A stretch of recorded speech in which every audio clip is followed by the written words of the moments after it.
I am incredibly excited for Monster Hunter Wilds. So excited, in fact, that I have decided to do a really cool and not insane at all journey of sorts. I am playing and finishing all village quests in every mainline and portable Monster Hunter game in release order, all while documenting the experience through Twitch and these videos. This is the start of that journey. Monster Hunter, released in 2004 for the PlayStation 2.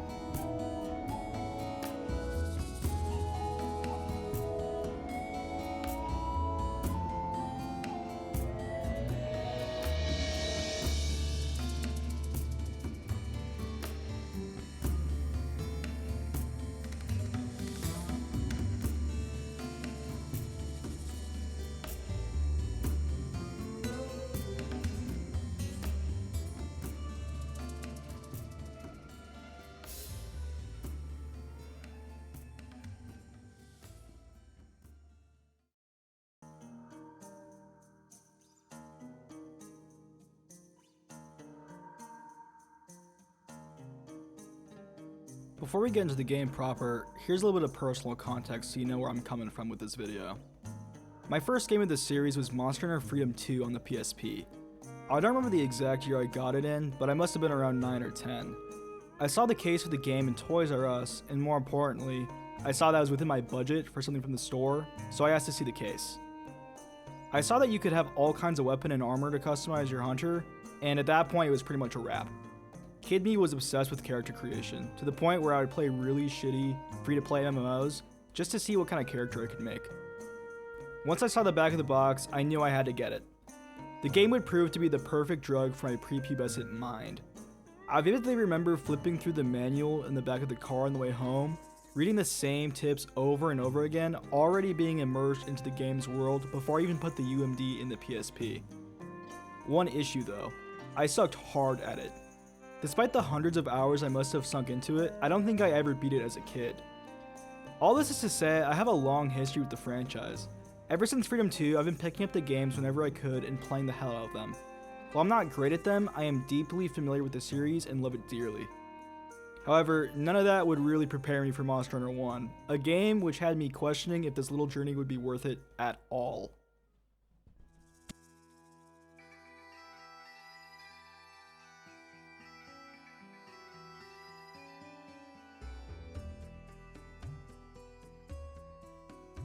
Monster Hunter 1 begins with a simple character creator before throwing you into Kokoto Village. We start off without any clothes on our back and a simple sword and shield. Our first order of business is to complete the tutorial quests. We have to gather some meat, cook it up, stuff like that. Something we'll have to get out of the way, yes, Monster Hunter is an old and clunky game. The camera control is awkward, and as everyone knows by now, you need to use the analog stick to attack. After a little bit, the controls didn't give me too much trouble, although they were definitely annoying. What's more interesting to me is the general tone of the game.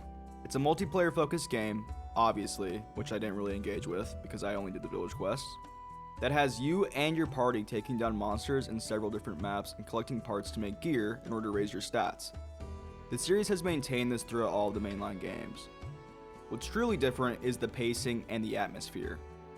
Gathering the materials that you need, whether it's blue mushroom, ore, herbs, or anything else, can take a really long time. I would accept quests where I would just hunt the same kelbies over and over again in order to do some stress-free gathering. Add on top of this limited backpack space, and you'll quickly find yourself managing your inventory, making sacrifices as to what you truly need to bring back home. In the development team's defense, it does make sense. We are just one hunter out in the field.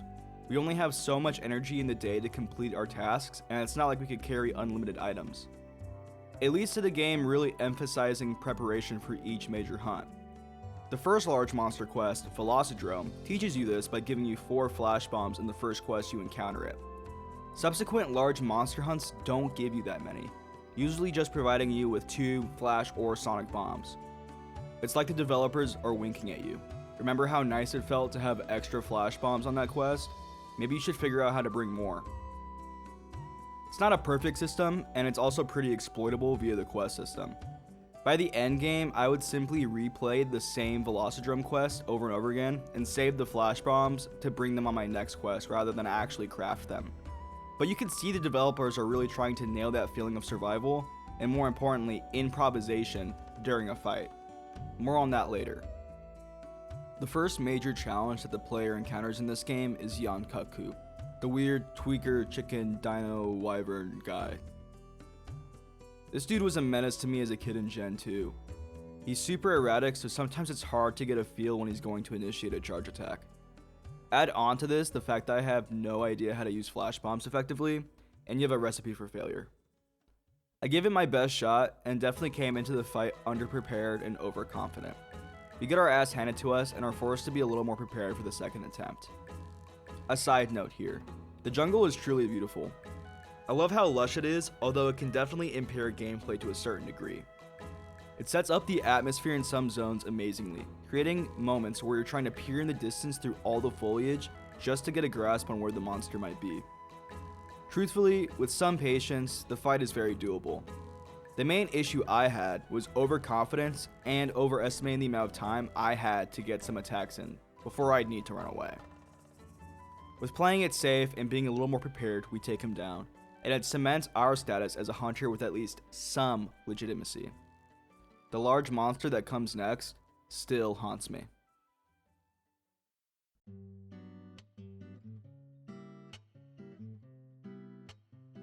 Cephadrome, Gypsaros, and most importantly, Rathalos.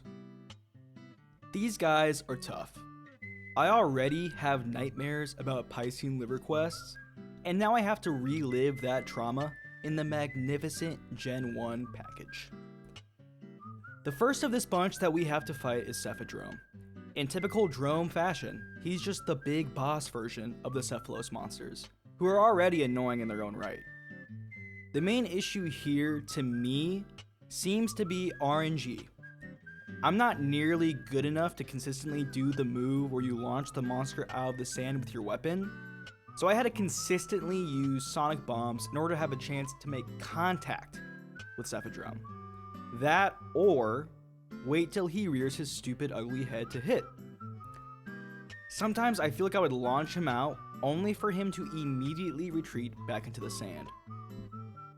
His moves weren't too bad for the most part, except for the classic hip check and tail whips. Needless to say, a lot of the first fight was running around and chasing him, hoping and praying that he would emerge of his own free will. Or possibly pity. I would have loved some pity from Cephadrome. Unfortunately, I fail.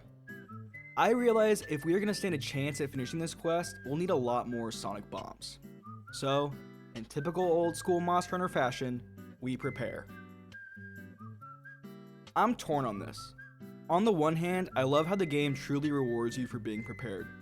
You can sometimes improvise on the fly and gather materials that you need while on the field. It makes you feel like an accomplished hunter when you can predict how a monster will behave and act accordingly. My issue with it stems from tedium. I wish that I didn't need to farm the materials for 10 or so sonic bombs, with screamers and gunpowder taking up bag space, just in case the ones we brought weren't enough. Again, I do love how the game forces the player into this state where you need to truly think about what you need to bring and what you'll be able to find and craft on the fly. It just takes so long. On the plus side, hunting Kelbies did allow me some time to cool off after raging at the fight. Anyways, our next attempt is successful. We managed to knock him out of the sand enough times to get some good attacks in. We bait out his sand attack, try to hit him in his giant neck, and we do serious damage. We kill him, and I have immediate relief. Gypsaros, in comparison, is not that bad. He's a lot like the other wyverns in this game in terms of his moveset, with the exception of a flash attack, which definitely brought us close to failure a couple of times. He also has poison, but it's essentially just the fireball attack from Yankaku with an additional status effect to worry about. You can avoid the flash by standing far enough away and turning around, but sometimes you're just too close to effectively dodge it.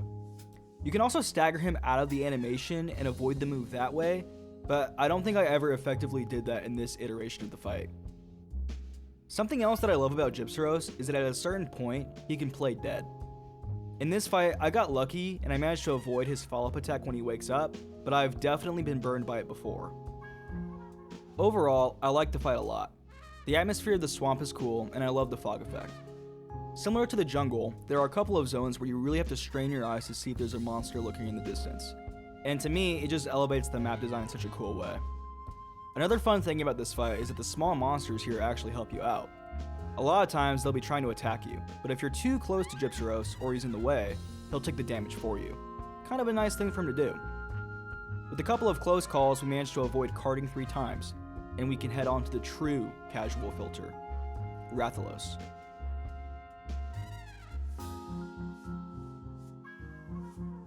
Rathalos. Oh, Rathalos. This fight in Monster Hunter 1 is the amalgamation of every single lesson the game has taught you up to this point. You need to make sure that you have some amount of fire resistance and defense, you need to make sure that your weapon is properly upgraded, and you need to be prepared with flash bombs and pitfall traps, which, if you want to make more than one, you'll need to bring the materials on your own or find them on the fly. You also need to internalize the lessons taught by the other large monsters.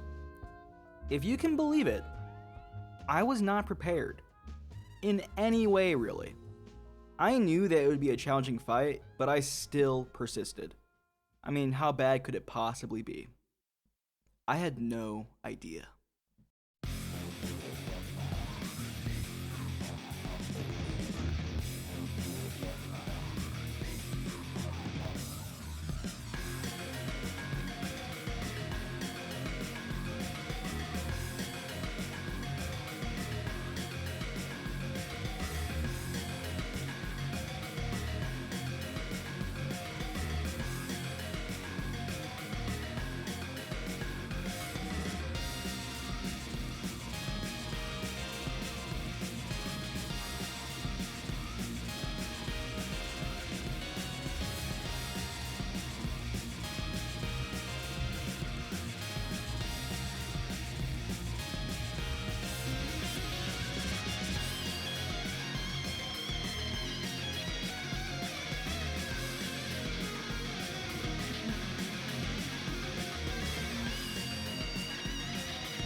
On our 6th attempt, we play it safe.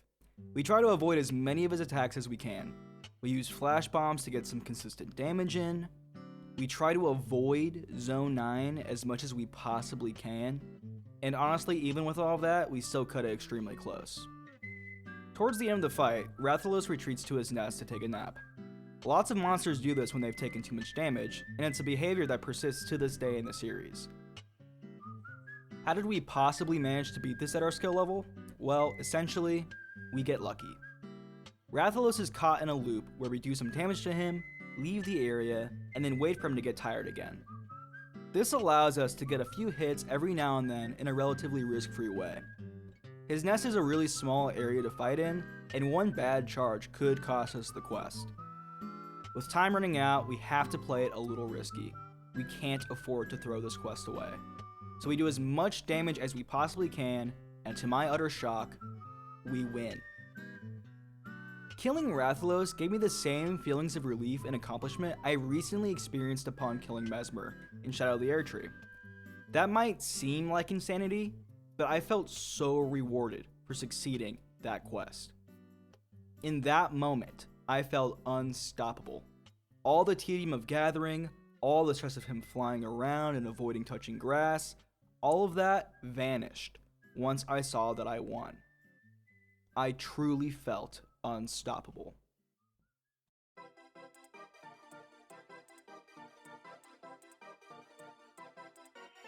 With Rathalos dead, my confidence was at an all-time high. All the doubts I had about finishing this game and continuing this journey vanished. I was one step closer to facing it off against Monoblos and getting to the credits of Monster Hunter 1. Our next major hunt on this journey is Rathian. She's probably my favorite fight in the entire game. We didn't see it a lot in the footage with Rathalos, but it felt like a majority of the fight was him flying around in the air, and me praying that he would eventually come down so that we could get a few hits in. With Rathian, I'm not sure if I got lucky on both of her quests, but she didn't spend a lot of time in the sky. On top of that, I feel like she didn't do as many annoying moves as her male counterpart. With that being said, we did still cart. But at this point in Gen 1, skill issues aside, it's just something I've come to accept. We try to bait out the fireballs as much as we can and attack the head. In addition, the Bullfangos that helped us out in the Gypsyros fight are back to give us some backup. This fight felt just right in terms of difficulty and punishment.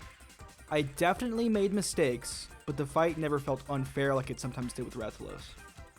It probably helps that there is no equivalent to Zone 9 in the swamp or the desert, but overall it was similar to the Rathalos fight in the high that it gave me, with way less of the annoying headaches from the former.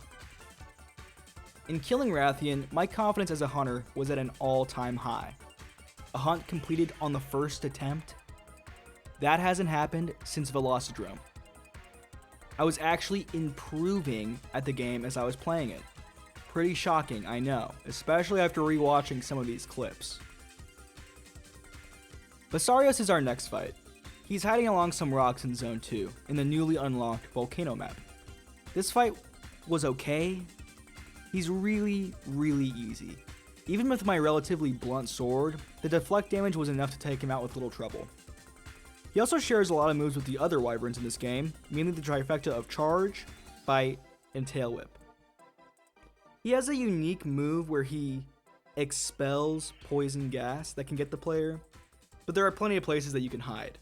And even without remembering that he had a poison attack, I still had some antidote herbs and enough potions to where it wouldn't be a problem. Overall, pretty inoffensive fight, and completing it gave me the confidence to go into...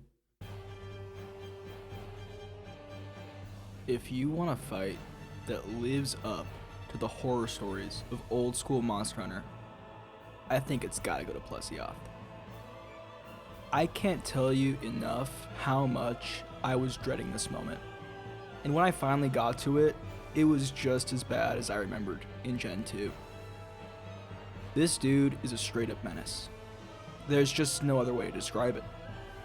He hides in his little Gooner cave and swims around endlessly, sometimes just out of reach of your sonic bombs. He also has a moment where he swims to the back of his cave and just hangs out there for an indeterminate amount of time. My first fight with him went about as well as you could probably expect.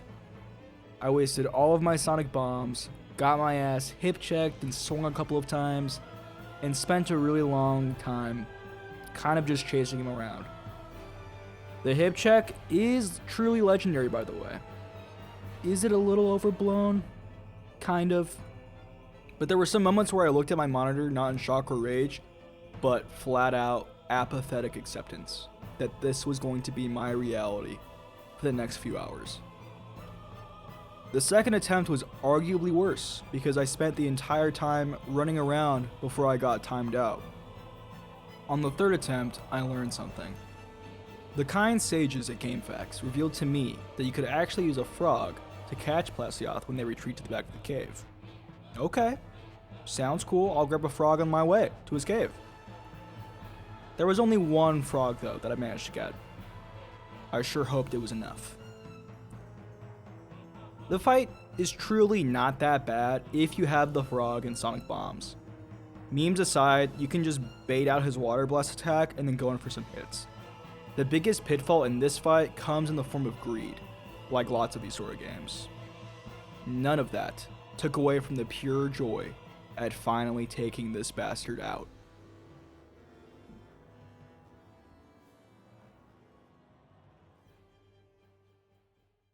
Before we get to Monoblos and my final thoughts on the game, I hope you'll forgive me for this little intermission. If you're still watching up to this point, thank you so much.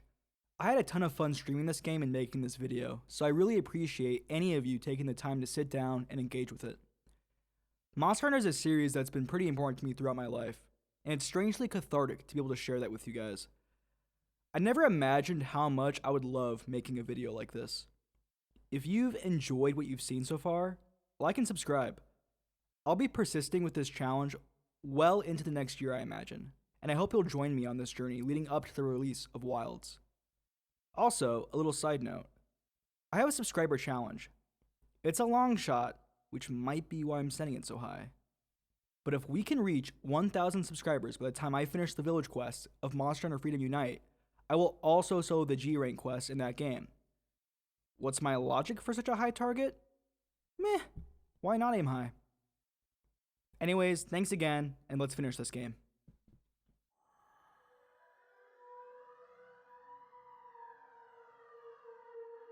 "34 hours into the game, and we have arrived at our destination. The village chief has a mission for us. Defeat Monoblos. At this point in the game, I'm super nervous. I feel moderately prepared with stakes, potions, and sonic bombs, but I can't shake the feeling that even though I'm so close to the finish line, I might still be a ways off from finishing the first game in the series. A lot of me beating this game has come down to me being desperate to prove to my younger self that we are capable of beating old school Monster Hunter. We can see that credit sequence and move on to the next game to conquer. Monoblos is a lot like the other wyverns in this game, with the exception of his looks and a few unique moves. He has the aura of a final boss, at least for the village. Something I love about old Monster Hunter is that the vast majority of the monsters you encounter are just dinosaurs. It makes the world feel unique as a fantasy game and brings its own sort of charm. Monoblos does have a couple of cool tricks up his sleeve. He can duck underground and then strike from beneath you. His charge attack is also kind of unique in that he tries to gore you as a follow-up attack after the charge. His skin is tough like Basarios, but as we learned in that fight, our Bone Greatsword can kill anything with enough bonks. It just feels like a really good send-off fight. He keeps us on the ropes a lot, to the point where we need to go back to camp in order to heal a few times. What made this fight even better was that during the final Monster Hunter 1 stream, I actually had a chatter come in. We talked a lot about our experiences in Monster Hunter franchise, our favorite games in this series, all sorts of stuff. It kind of cemented this as being a journey that I want to undertake. Not just playing through the games, but engaging with the community about something that I really care about. Back to the fight itself. Even when we ran out of sonic bombs, we're able to consistently get damage in. It also helps that the areas that Monoblos frequents, for the most part, are not that annoying. There isn't a single Bullfango in sight. We get him, and honestly, it's hard for me to believe that we managed to accomplish it on our first try. Did it take a long time? Sure. But it was such a satisfying fight that I didn't even care. I was just happy. What's even better, we got the drops that we need to upgrade our sword to the next tier and craft a new helmet. We talked to the village elder one final time, unlocked the credits, and we finished the game. As we close out the video, I'd like to give a few final thoughts on the game. First, I think that if you're a fan of the series but haven't given Gen 1 a chance, you really should. It can be a brutal and unforgiving game, but as you learn how to work within it, you can see the charm that's always been in the series. Amazing monsters, cool music, and awesome weapons and armor to craft. It's a strange game, but now that I've started my playthrough of Freedom 1, I think I have a better understanding of the evolution of the franchise as a whole. If Monster Hunter 1 on the PS2 seems too dated, play Freedom 1. The quality of life improvements in that game make the experience a lot more tolerable. That, or I've just developed Stockholm Syndrome for Gen 1 Monster Hunter. It's definitely not the peak experience in the franchise, but I don't think every game needs to be. It's perfectly fine for Monster Hunter 1 to be a little dated. It's an important game to keep in mind when looking towards the future of the franchise and where it will go. I think old gen and new gen Monster Hunter should coexist. The difference between mainline and portable experiences are greatly overstated, I think, and that the games can and should learn from one another. After my experiences in World and Rise, I'm really looking forward to what comes next from the devs. Another random note, I love the pre-rendered cutscenes. PS2 cinematics are absolute Kino cinema. They are so strange and slightly uncanny, but have so much charm to them and build the world up so well. Anyways, enough rambling. You can catch me on twitch.tv, playing through this series at dandy_sessions. I'll be back with the Monster Hunter Freedom video once we finish that game. Thanks again for watching, and I'll see you next time.